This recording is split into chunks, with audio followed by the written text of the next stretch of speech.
Okay, welcome to Fetty's Garage. What we have here is a single trumpet air horn. I had trouble finding how to hook this thing up. Here's your horn. Your hose goes to the horn. There's your motor. And here we have a positive on which is hooked up to the red wire, and the blue wire is a negative to the motor. The negative to the motor goes to the negative on your vehicle. The positive on the motor goes to number 87 on your relay, number 30 on your relay, and number 86 goes to a positive part of your battery with an inline fuse.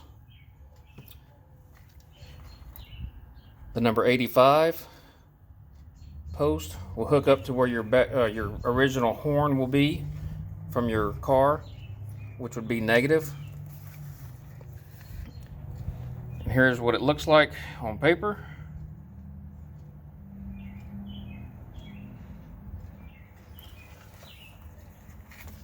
So when I hit post 85, which would be your original car horn wire, it should be negative.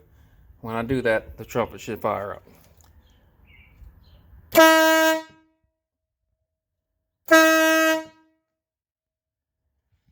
Thanks for watching. Hope this helps somebody.